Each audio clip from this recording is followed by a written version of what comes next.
네, 어벤져 전략회 2월 23일 1월 순서 진행하도록 하겠습니다. 여러분 휴일을 잘 보내고 계시는가요?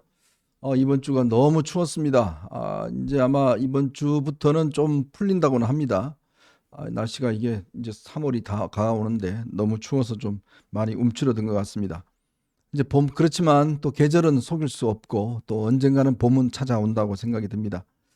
또 정치권에도 봄은 오지 않겠습니까? 이제 이번 주가 되면 윤석열 대통령에 대한 헌법재판소 심리가 마무리가 될 것 같습니다. 25일 날 마지막 최후 변론이 있고 그 다음부터는 아마 이제 좀 시간을 두고서 최종 선고가 있을 것 같습니다. 그리고 또 26일이면 이재명 대표에 대한 이제 결심 공판이 열립니다. 결심 공판이 열리는데 그렇게 되면 그것도 한 3주 정도 뒤에 되면 2심 선고 결과가 나오지 않을까 그런 생각이 듭니다. 참 혼란스러웠던 전국 상황이 조금씩 가닥을 잡아나가는 그런 상황인 것 같습니다.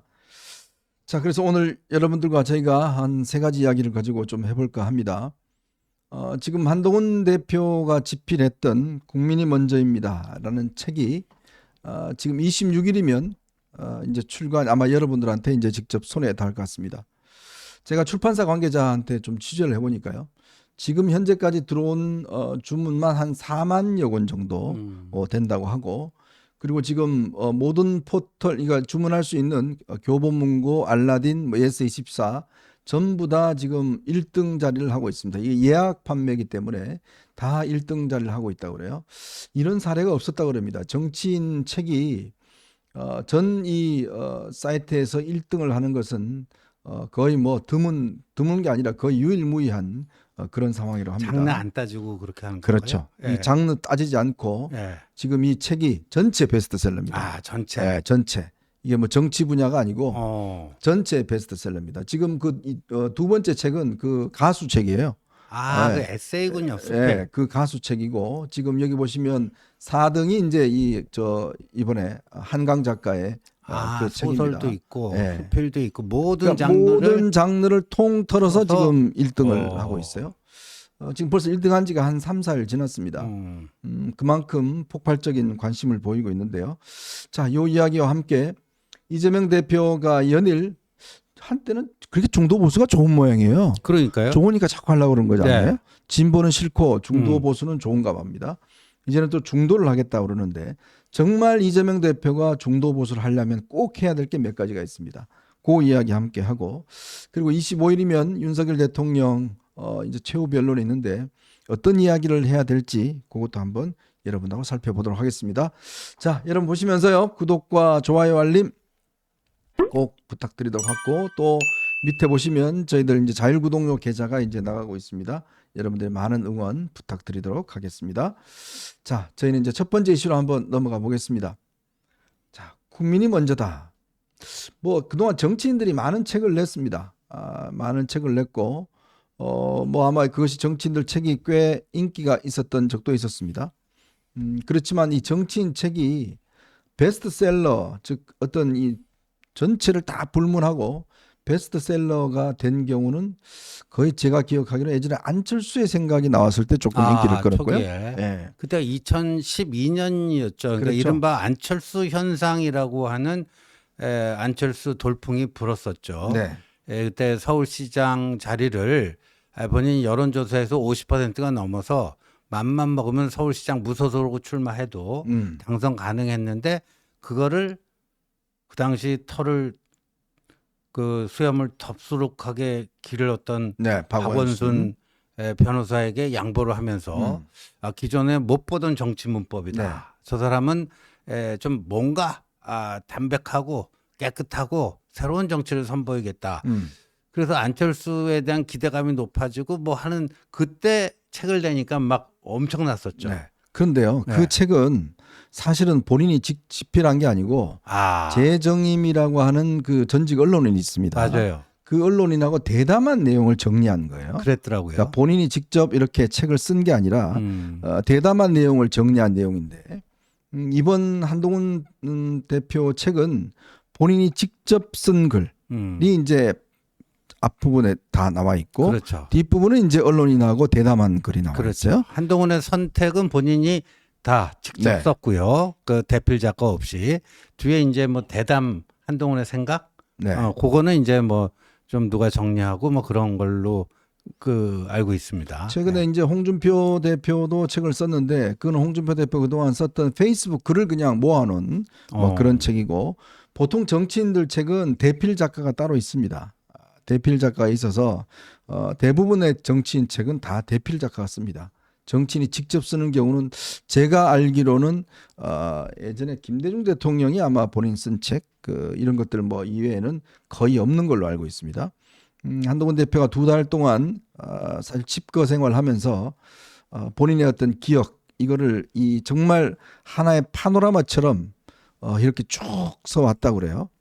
특히 이제 앞부분에 보면 아마 이제 한 대표가 계엄 당일 그 전부터 시작해서 쭉 계엄 당일의 상황들 그리고 왜 본인이 그 뒤에 이런 어떤 선택을 했는지 이런 부분들이 정말 어떤 영화의 어떤 한 장면처럼 쭉 이렇게 이제 일관적으로 지금 써 있다고 그럽니다. 근데 우선 그 이야기부터 먼저 좀 해봐야 될 것 같아요. 왜 이렇게 한 대표의 책이 인기가 있을까? 이게 뭐 예를 들어서 사람들 동원해서 사재기 하는 거. 요즘은 이제 사재기가 안 되는 게 뭐냐면 이게 책을 이게 몇백 권 사면 한 권으로 카운트된대요. 그렇죠. 그러니까 이 사재기를 방지하기 위해서 네. 안 된다고 그럽니다. 순위 조작이 가능하잖아요. 네. 그렇게 하면. 그러니까 순위를 그 조작을 방지하기 위해서 1인 2권까지 다 이제 그것만 카운트가 되고 나머지는 이게 카운트가 안 된다고 그래요. 근데 저는 그런 현상을 봅니다. 아마 이번 주 여러분들 여론 상황을 쭉 보시면 이제 조금 중도적인 분들, 중도 합리적인 분들 이런 분들이 이제 조금씩 뭔가 어떤 여론 지표에서 좀 나타나기 시작을 했고 그리고 물론 이 뭐 장애 집회도 있고 한 대표에 대한 비판도 있고 하지만 그런 한 대표가 그동안 지향해 왔던 중도 보수화의 길 그리고 법치주의의 길 이런 것들에 대한 어떤 숨어 있는 많은 분들의 어떤 욕구 저는 이게 지금 어떤 이 책 구매로 분출되어 있는 게 아닌가. 저도 그렇게 보는데 이제 그 탄핵 찬반, 반탄 찬탄 주말마다 이제 집회 새 대결을 하고요. 어저께도 이제 대전에서 그 새 대결이 있었습니다. 그런데 그래서 제가 이거 1945년 해방 이후 해방 공간에서 신탁동지를 둘러싼 찬탁 반탁 뭐 마치 그 데자뷰 아니냐 뭐 이런 말씀을 드렸는데 네. 근데 그런 그 강렬하게 부닥치는 극과 극이 부닥치는 거 아닙니까 그거는. 근데 중간에는 뭐가 있죠? 네. 이른바 침묵하는 다수, 사일런트 머저리티가 있다. 그러니까 네. 침묵하는 다수 여기에 대해서는 상당히 뭐 오래전부터 이제 침묵하는 다수를 항상 이 중시해야 된다. 그걸 잘 봐야 된다 그랬는데 이 개헌과 탄핵 정국에 있어서 이 중간지대에 있는 네. 그러니까 이제 온건보수 뭐 중도 심지어 중도 약간 저 진보까지 온건 진보까지 그게 좀 침묵하고 있었던 것 같아요. 네. 그러다가 한동훈이라는 사람이 책을 내니까 그 침묵하던 그 다수가 반응하는 게 아닌가 저는 그렇게 해석을 합니다. 그러니까 사실은 그동안 이 언론의 시장 또 여론의 시장에서 중도 보수적인 목소리를 내는 리더가 없었습니다. 그렇죠. 자, 그러다 보니 당도 계속 이제 윤 대통령 엄호 또 이제 탄핵 반대 이런 목소리를 내다 보니 그런 생각을 가지신 분들이 어디 가서 이 목소리를 내기가 굉장히 어려웠어요. 그렇죠. 주장하기 어려웠고 여러분들 뭐 이 유튜브 시장도 보시면 알겠지만 사실은 저희 빼놓고 그런 이야기를 하는 데가 별로 없습니다. 네, 그래요. 자, 그러다 보니 저희도 엄청난 또 비난과 어떤 이 비판을 받아왔고 그렇지만 또 꿋꿋이 견뎌내고 지금까지 온 거 아니겠습니까? 그처럼 많은 분들이 속내가 있는 분들이 내가 공개적으로 야, 근데 그렇다라고 이야기를 못하는 분위기가 돼버렸어요. 예, 맞습니다. 근데 그거는 내 주장을 대신해 줄 수 있는 정치 리더가 없었기 때문에 맞습니다. 결국 그 목소리를 못 낸 거거든요. 네.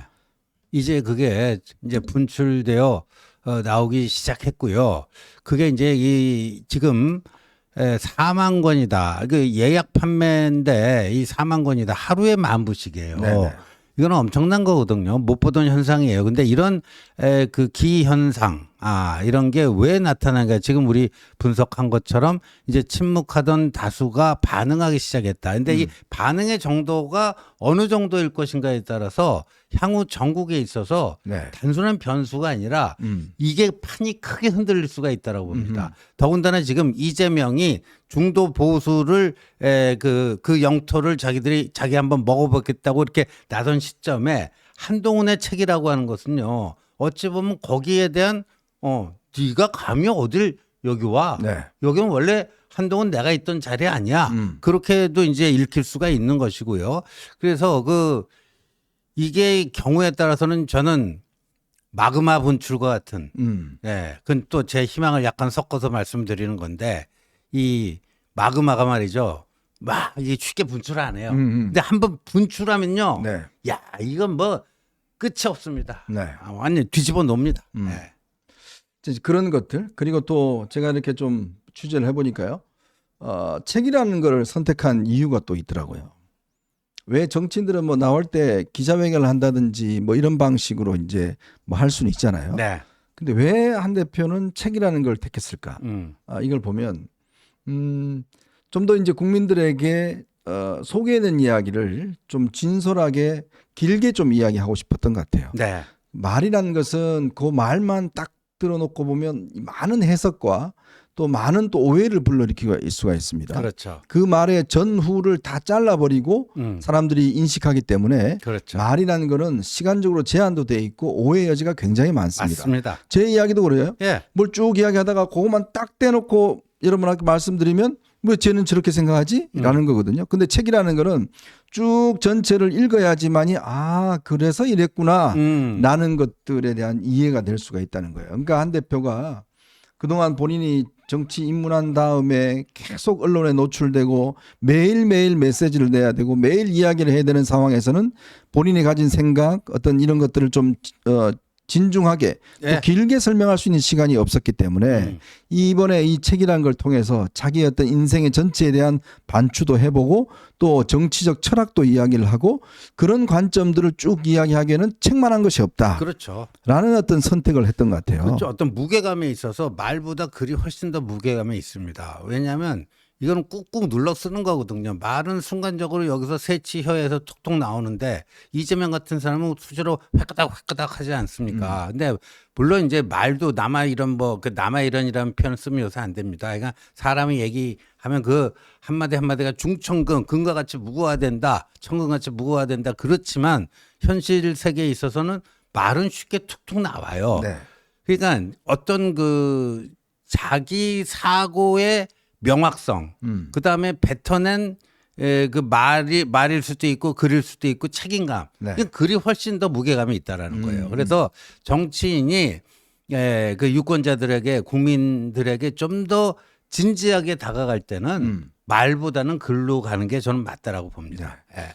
그리고 이제 일각에서 한 대표가 당시에 그 탄핵되는 과정들에서 있어서 어떤 당신은 왜 내란죄라고 그게 먼저 이야기했냐? 계엄 제가 했습니까? 뭐 이런 이야기 했냐? 뭐 이런 데 대한 비판 여론이 있잖아요. 근데 이제 그거는 좀 들어보면 그러니까 한 대표는 누구보다도 당시에 저희들이 알 수 없는 많은 정보들이 갖고 있었지 않습니까? 그리고 또 누구보다도 윤석열 대통령을 가장 잘하는 사람이 한동훈 대표였어요. 어떤 행동으로 패턴으로 움직일 거라는 거를 누구보다도 잘 알고 있어요. 네. 그래서 왜 당시에 가장 먼저 차를 돌려서 이야기를 듣자 말자 바로 이제 국회로 갔을까? 이 부분에 대한 어떤 자세한 설명이 이제 이 책에 담겨 있다고 그럽니다. 그렇죠. 그러니까 이제 지금 한 대표가 집에 퇴근을 하다가 갑자기 이제 계엄 소식을 쫙 전해듣고 본인이 생각한 것은 이거를 바로 막지 않으면 큰일 난다. 자, 이 바로 막지 않으면 큰일 난다는 이유가 뭐냐면 만약 야당이 단독으로 예를 들어서 이거를 가결할 경우에 군이 가만히 있지 않을 거다. 그럼요. 군이 행동할 거다. 그럼요. 왜? 이 본인이 공직 생활 해봐서 알지만 일단 거기에 동원된 군인들이 뭔가 어떤 행동을 하기 위해서는 야당만 반대하느냐 아니면 여당도 반대하느냐. 그 굉장히 큰 차이라는 거예요. 굉장히 중요하죠. 자, 여당 대표가 이거는 부당한 짓이다. 네. 이거는 위헌 불법 계엄이다. 네. 라고 딱 규정을 해주면 그러면 이 군인들이 움직이질 않는다는 거예요. 네. 왜냐하면 군인들도 다 SNS 보고 방송 보고 하기 때문에 이 계엄이 지금 대통령이 이게 뭔가 무리를 하는 거구나. 이거에 대한 판단을 할 수 있기 때문에 사실 이제 당시에 가장 먼저 메시지를 낸 이유도 빨리 이 상황에 대한 어떤 국민들에게 이 이야기를 전해줌으로 인해서 네.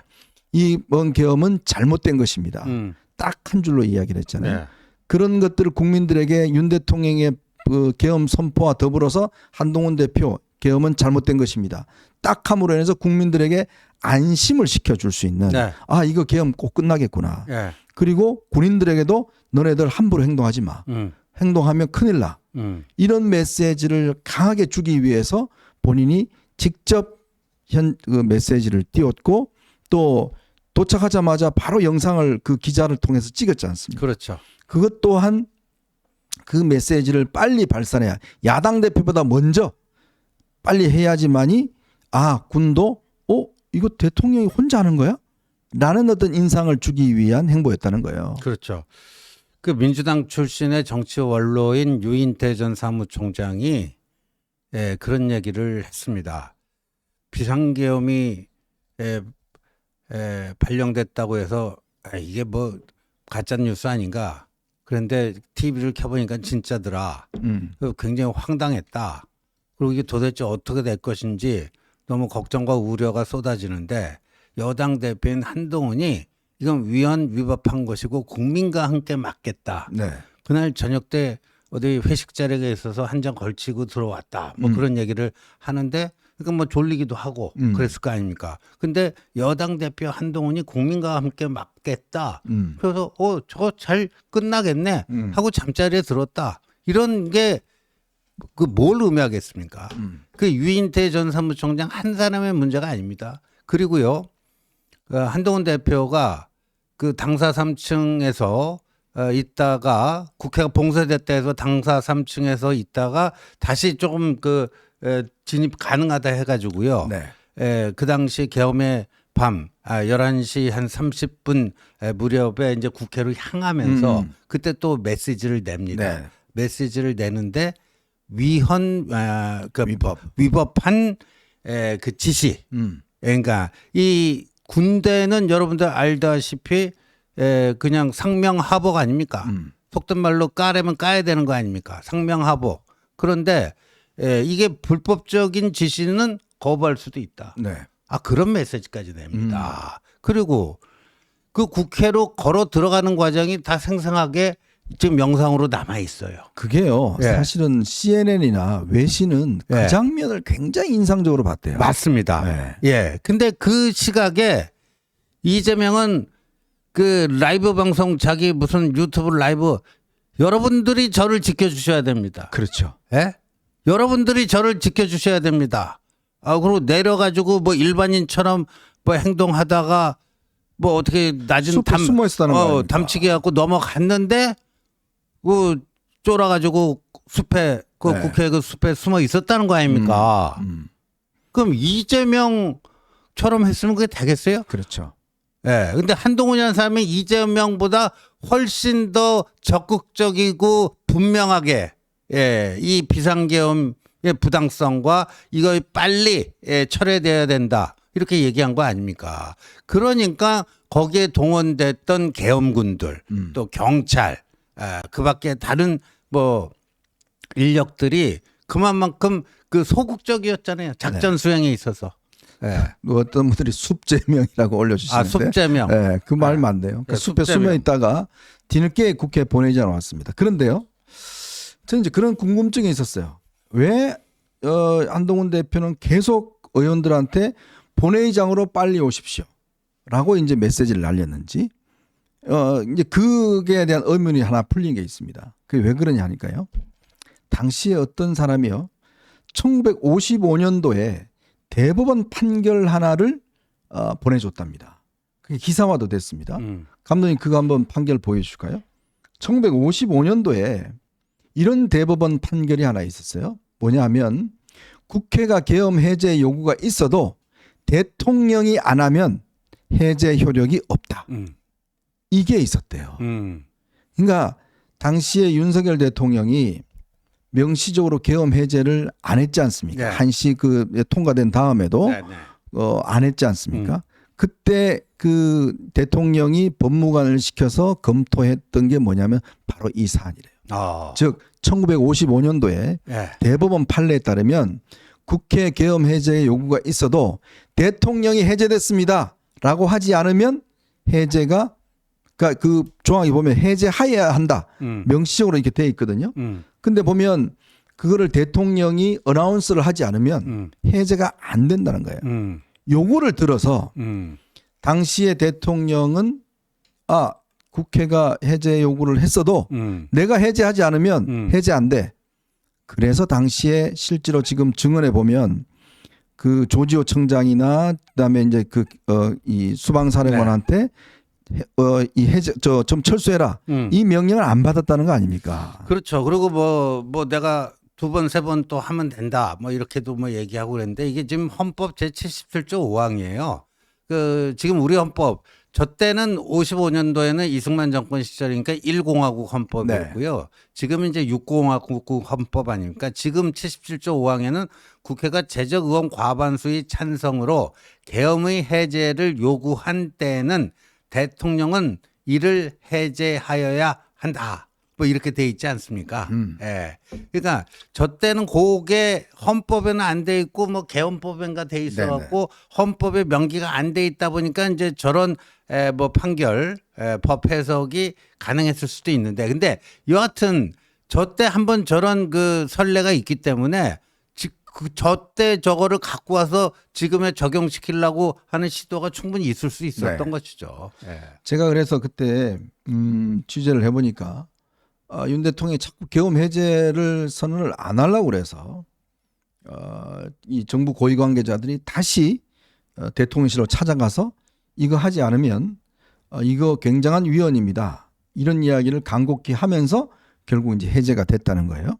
바로 요 점입니다. 이제 요 점이 당시의 상황이고 아마 이제 그 한 대표가 당시에 뭐 국회 가면 사살할 것이다. 뭐 이런 전화도 받고 그랬다잖아요. 네.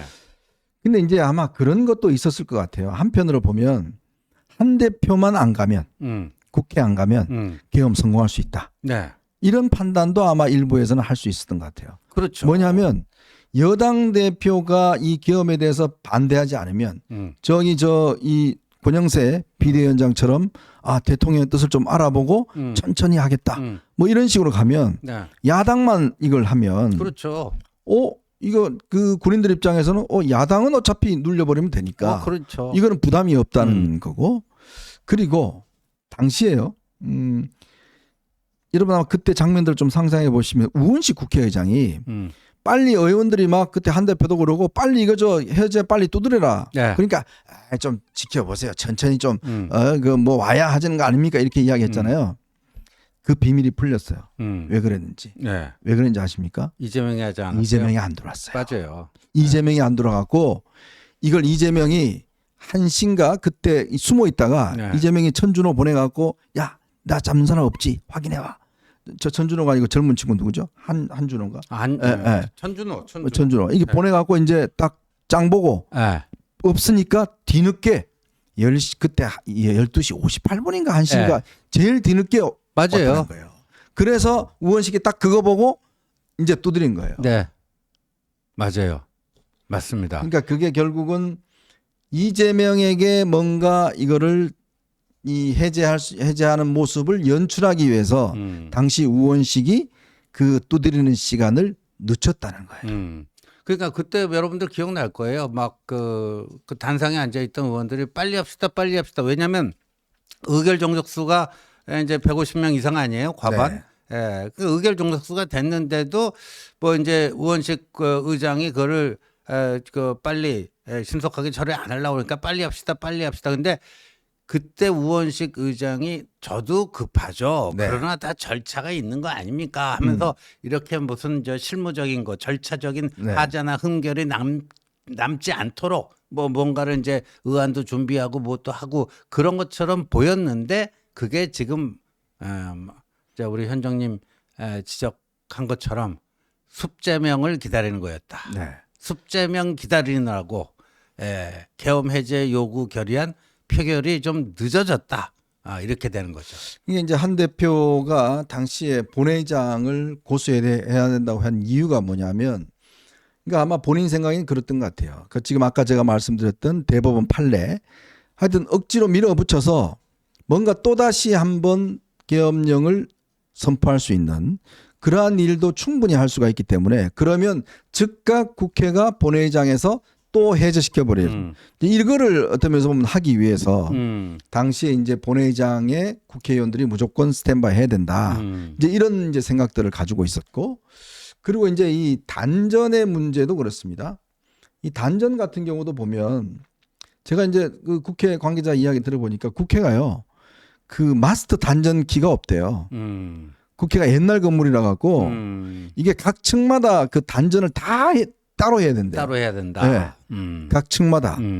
그래서 그게 또 하나의 신의 한 수였대요. 이게 그러네요. 단전을 당시에 이 지시를 받고 단전을 하려고 그랬는데, 원래 여러분 건물 가면 단전 마스터 키 있지 않습니까? 하나만 내리면 건물 전체가 나가는 거. 그거에 대한데 이 국회는요, 분전반이 다 층마다 따로 돼 있대요. 그 전부 다 찾아서 다 해야 된대요. 지하 1층만 그때 했다가 시간이 넘어가는 바람에 결국 이제 못했다는 거죠. 근데 지하 1층도 단전을 했는데 또 금방 또 비상등은 켜졌다는 거 아니에요? 맞아요. 이제 그런 것이 있었고, 그 다음에 이제 일부 언론에도 나왔습니다만은 그 12월 4일 날 대통령한테 이제 찾아갔지 않습니까? 당 관계자들, 고위 관계자들하고 한 대표가 찾아가서 왜 체포하려고 했습니까?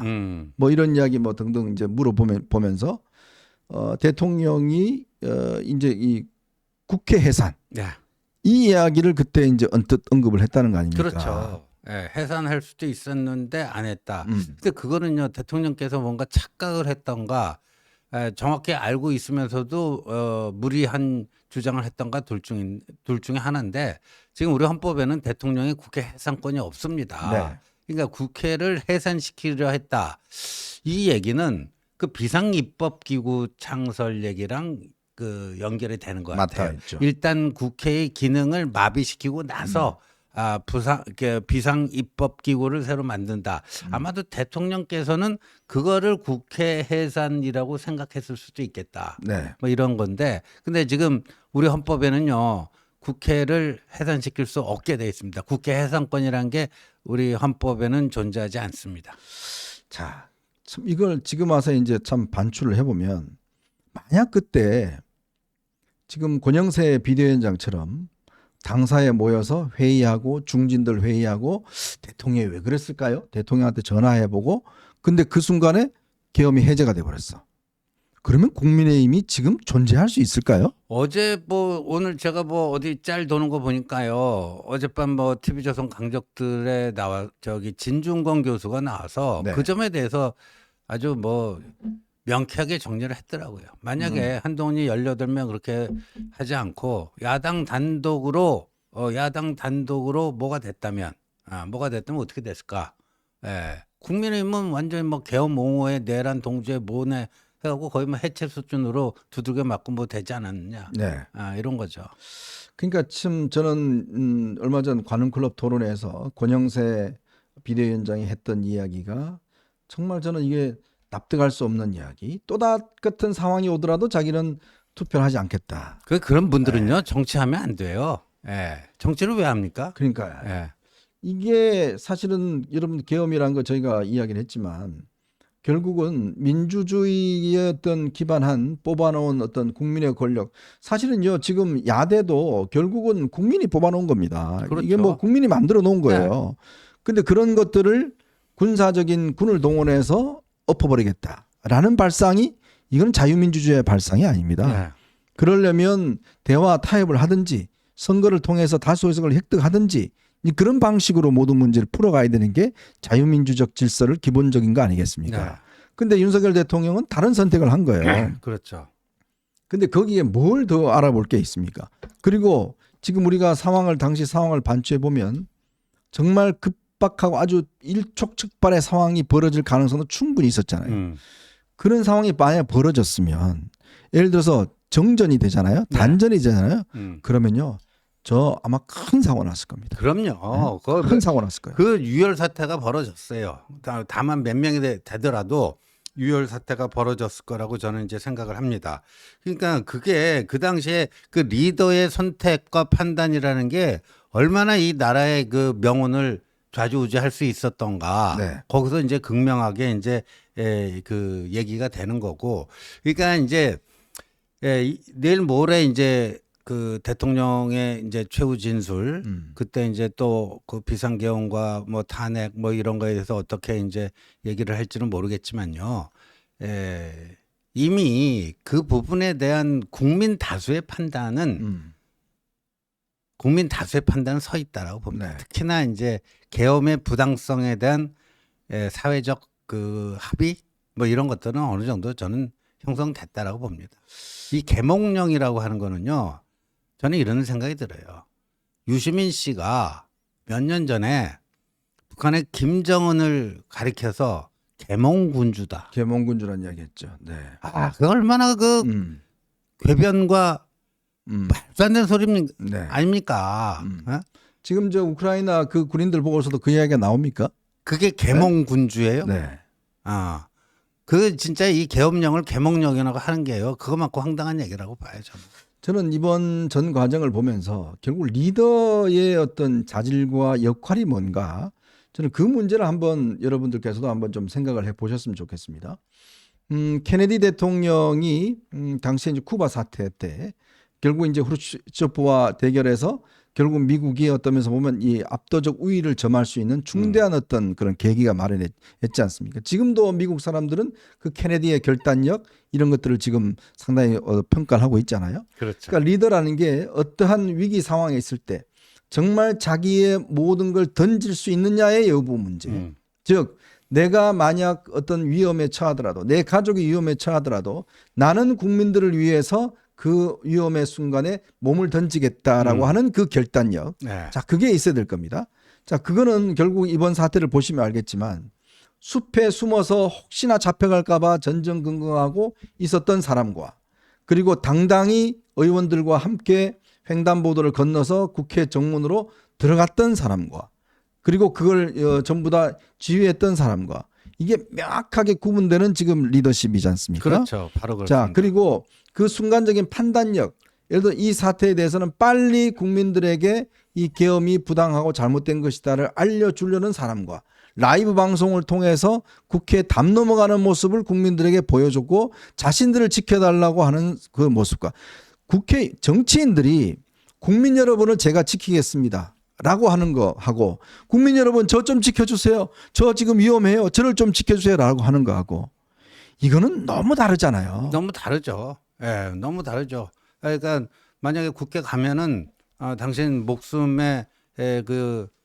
위협받을 수도 있다. 목숨 위협받을 수도 있다. 핸드폰 꺼놓고 어디 가족과 함께 어디 잠적하라. 이런 얘기 듣고도 국회 간 사람과 숲속에 숨어 있던 사람과 국회에 들어가려고 노력도 않고 당사에서 TV 보고 있었던 사람들과 그때 그 위기 순간에 아주 긴급한 판단이 필요했던 그 순간에 어디서 무엇을 했는가 거기서 저는 압축적으로 모든 게 다 나온다고 봅니다.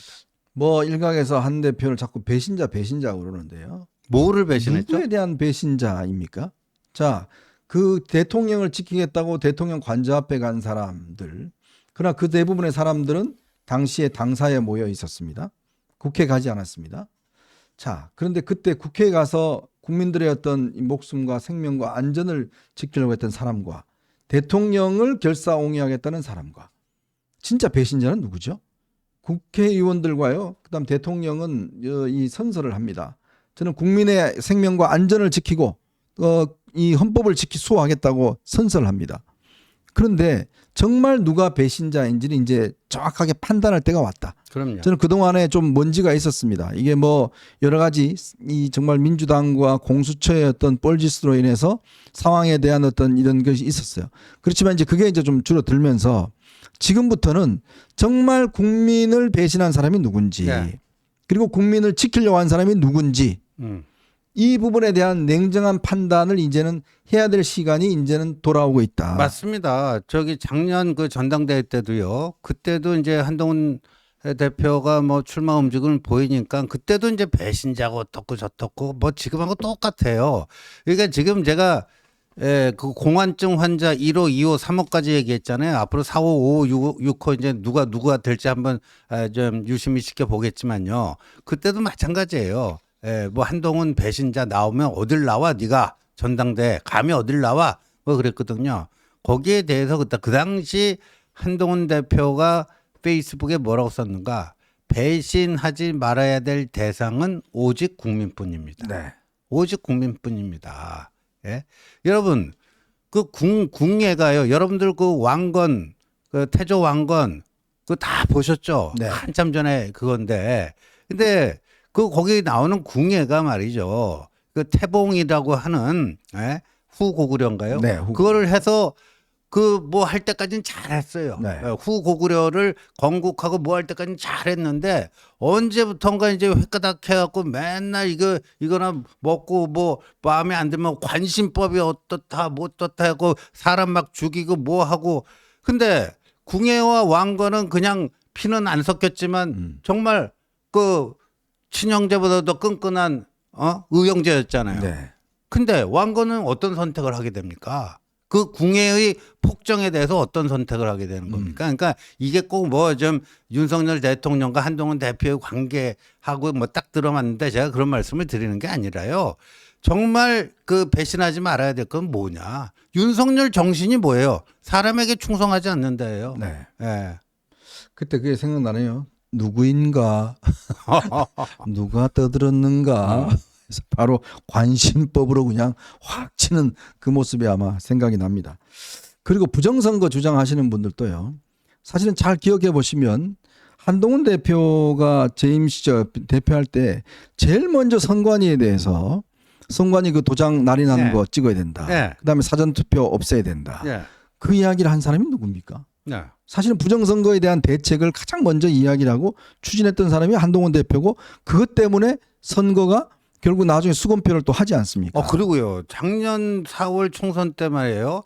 그러니까 이 투표 분류기 있지 않습니까? 그 부정선거론자들은 외부에서 그거를 해킹해 가지고 그 저기를 이 분류기에 뭐를 넣어 가지고 이걸 조작한다는 거 아니에요. 근데 그거는 인터넷상으로 연결이 안 돼 있었고 네. 외부에서 해킹이 불가능하다. 몇 번을 그렇게 얘기를 했는데도 아니다. 해킹 가능하다. 부정선거론자들이 계속 그렇게 주장을 한 거 아닙니까?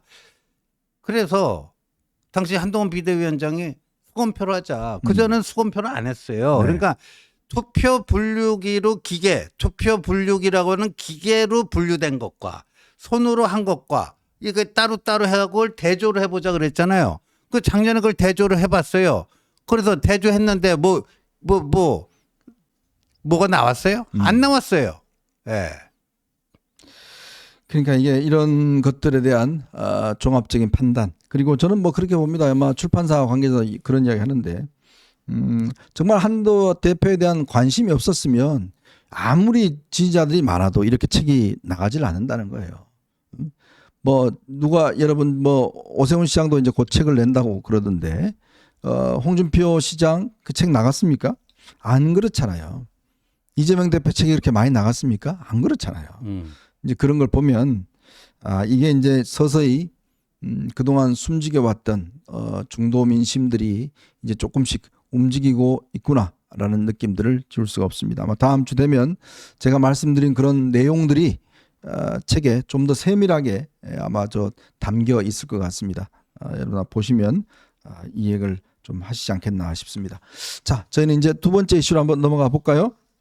여러분 보시면서 구독과 좋아요 알림 꼭 부탁드리도록 하겠습니다.